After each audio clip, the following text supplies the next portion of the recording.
E2 investor visas for those of you that want to come to the United States and need a lawyer's help acquiring your E2 visa. Send us a message, scroll down into the description below. It's always free to send us an email. Hi everybody, my name is Marcella Dominguez. I am a lawyer helping business owners with their immigration and trademark needs. Make sure you scroll down into the description if you want to hire us. We'd be more than happy to help you. Hola, soy Marcela Domínguez y yo soy una abogada ayudándole con sus asuntos de negocios. Si quieren procurar una visa para poder estar en los Estados Unidos, mándenme un correo electrónico, siempre es gratis y yo los leo personalmente. In today's video, we are going to be covering two things. What are the two biggest benefits to having or applying for an E2 visa?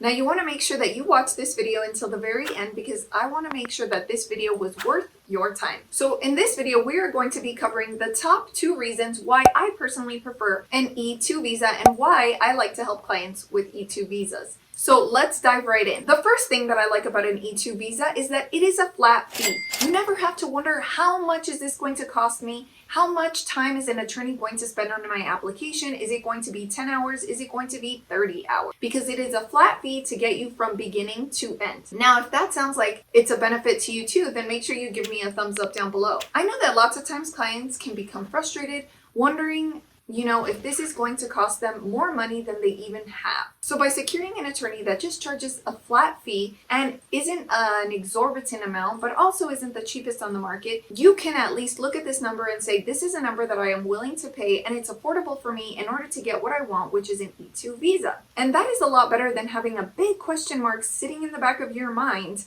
because you don't know how much you're actually going to spend during this process.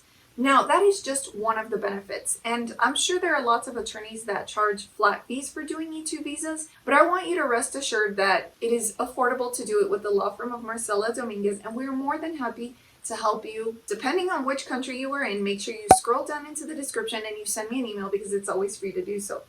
Si usted se encuentra en un país de Latinoamérica, también mándenos un correo electrónico que estaríamos muy contentos de ayudarles.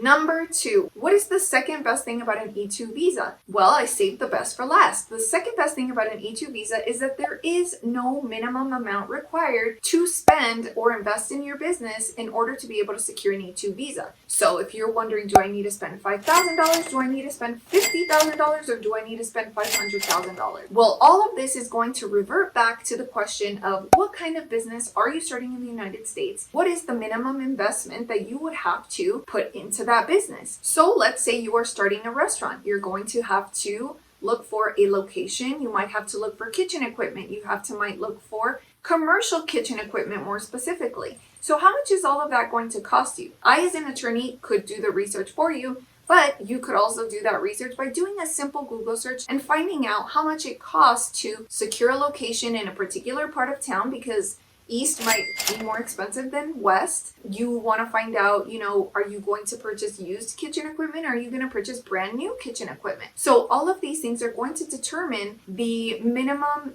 investment for you, which might be different than person B or person C. So no two situations are alike. You don't want to compare your situation to that of someone else because quite frankly, the answer is probably going to differ. So just remember that when you are preparing to invest money into your business, you want to make sure that it is going to be an active enterprise. It cannot be a passive enterprise. So I know some of you out there are wondering, would it be enough to just purchase real estate? Does that count as an active enterprise? Well, no, it doesn't. Real estate can be a passive enterprise for many, many people.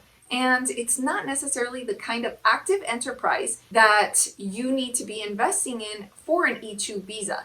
So you want to make sure that you are considering an active business, an active enterprise that requires your attention in an active, proactive manner on a day-to-day basis when you are calculating these expenses. You don't want to make life complicated by selecting a passive enterprise that you think is active, calculating the expenses for that enterprise, and then figuring out after the fact, oh, that's passive, it's not active. So make sure that you choose an active enterprise from the get-go in order to accurately be able to determine how much money you need to invest for an E2 visa. So as a business attorney that frequently helps entrepreneurs and business owners here in the United States, I'm more than ready, willing, and able to help those individuals that want to start a business enterprise here in the United States and also create opportunities for those around them. Opening a business can be a very fun experience. And if you are someone from outside of the United States wishing to enter the United States on an E2 visa, this could be a really great opportunity to also allow your family to come to the United States or to allow your children to come to school in the United States, all while having a business enterprise that you truly love and that you truly believe in and that you think will be successful. So if you know that you have the funds to start your business here in the United States and you know that you want to secure an E2 visa, then make sure you scroll down into the description below where you can send me an email, and it's always free to do so.